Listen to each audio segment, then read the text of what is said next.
Hi, my name is Colbert and let's start with Totally Accurate Battle Simulator. It's a really fun game. I remember when I installed it for the first time, it sucked me in for like 4 hours non-stop. I'm not kidding, this is one of the most entertaining games I have ever played in my life. It has no real depth, it's just pure fun. All you have to do is to choose your units wisely, and then they fight, and observing those battles is pure entertainment. Although you will get bored from it rather quickly, I think I enjoyed it for 2 days. You know, it's just like that dog you took from the shelter. First 2 or 3 days are fun and later is just a routine for 11 years. It's a good thing that Totally Accurate Battle Simulator has no feelings. It will never get sick, it doesn't shed its fur to your coffee, and you can abandon it anytime you want. Anyway, the time you will spend with this game will be quality time, no doubt. I cannot recommend this stupid game enough. Just try it, it's awesome. No matter how old you feel, the game is for everyone.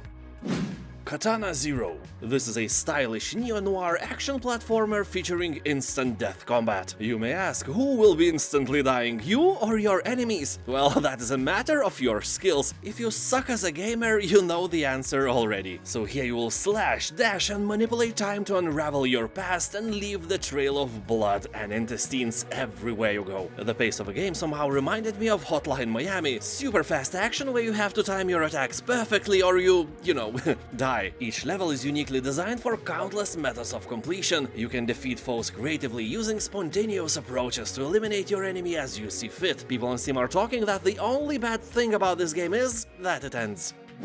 Superflight.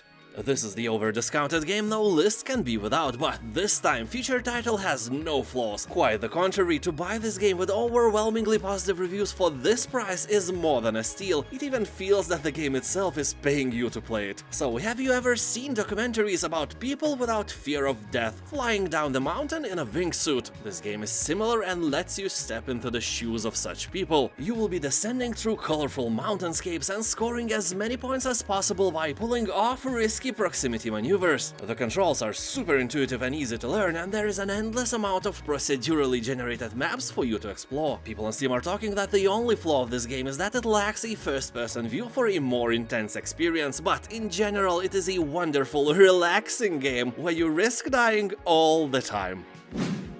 Doom. This is one of the best or probably the best first-person shooter game released in the past decade. If you just want to have pure fun slaying demons for hours, you will get nothing better than Doom. Well, there's also Doom Eternal. It's a great game as well, but it has a lot of platforming and I really hated that. And this Doom is not wrapped around similar BS. Here all the action is unraveling on Mars. Suddenly the gates of hell had opened, demons ate Elon Musk, and everything around was, you know, Doomed. Luckily, you are the greatest warrior the universe ever saw, and demons are no match for your epicness in any way. Well, to be fair, they are if you play in higher difficulty. You will see loading screens all the time. Great game, and for this price, it's a must-play.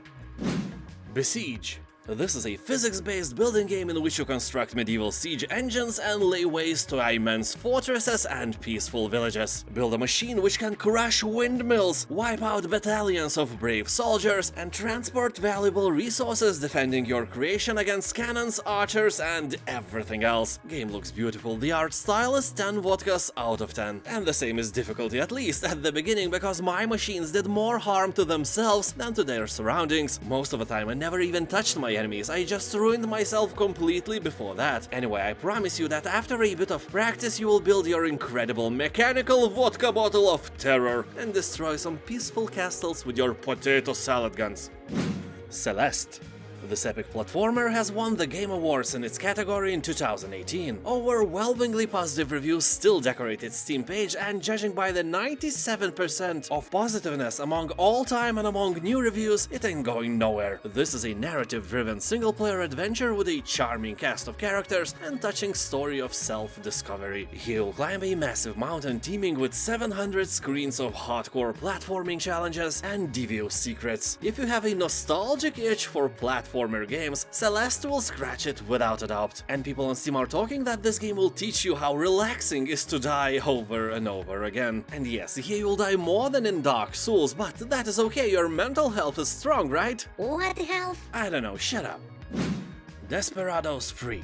Here you can kill quietly with a knife or take out multiple foes with your revolvers. I especially like the knife part, it somehow feels more epic. Probably a relic memory from playing Counter-Strike 20 years ago. Yeah, that game is really old by now. Scenarios game presents are far from cliché. Situations are quite original but also familiar with a nice vibe of Wild West. I say why because here you'll fight not only in small frontier towns but also in creepy swamps, riverbanks and even sprawling modern cities. Here you can choose between non-lethal and deadly attacks, meaning that you can finish the game without killing anyone. I have no idea why you may do that. It's boring. I live my real life without killing anyone. Why should I do the same where I am allowed to snap a neck or two? For example, I am against hunting for fun, but I play the hunter and I slaughter all the animals in the forest for pure entertainment. You know why? Because they are not real. Anyway, Desperados 3 is like an old good Commandos game, but modern, with amazing visuals and great quality overall. Hades. This is one of the most known action RPG roguelike games in our universe. Here your goal is to avoid dying, but the game's mechanics are made in a way that you will die a lot and those deaths will make you stronger. This is the beauty of Hades. You know, like in the other games, you die, you rage quit and then immediately uninstall, and here instead of that you will try again and again, because it's fun. Although, if you don't like Greece, ancient Greece, Greek gods, Greek yogurt, Greek vodka, Greek condoms or Greek mythology, this game is probably not for you. As I always say, otherwise you will die a lot in the environment you hate and then repeat the experience countless of times. This is the true definition of hell, don't you think? And coincidentally, this is where all the action of Hades happens. Dishonored. This is a stealth game, although you can play it as a brute force lover as well. You just have to be a way better gamer because fighting multiple enemies is a real challenge here. The best part of Dishonored comes in combining all your powers with your weapons and finding your own way through the semi-open world environments. Also keep in mind that Dishonored 2 is also discounted, but if you never played any of them, better start with the first one. Although the game is old, its graphics are really nice even today. And this price is more than okay. For example, you can get one lame frozen pizza in a grocery store for this amount of money in my city of Vilnius. That's not much. Interesting thing is that the genre of Dishonored is whale punk, a subgenre of steampunk where the most energy is gathered from the hunted whales and their fat. So your mama, she wouldn't be safe in this world, oh no. Risk of Rain 2. Everyone who played Risk of Rain 2 can agree on one thing: it plays way better than it looks, meaning that everything you are seeing right now to you looks like a graphic gibberish of some sort, but if you take control of the hero, everything changes immediately. This game has 96% of positive reviews, left by 120,000 people who bought the game. You can't argue with that. So here you'll fight your way to the final boss and escape or continue your run indefinitely to see just how long you can survive. A unique scaling system means both you and your foes limitlessly increase in power over the course of the game. People on Steam are talking that the game is a bit unfriendly for new players. It will take time for you to adapt, so be prepared for that. It won't guide you by your penis, I mean hand. And now consider subscribing for more videos like that. Thank you for watching, have a nice day and I'll see you next time, bye.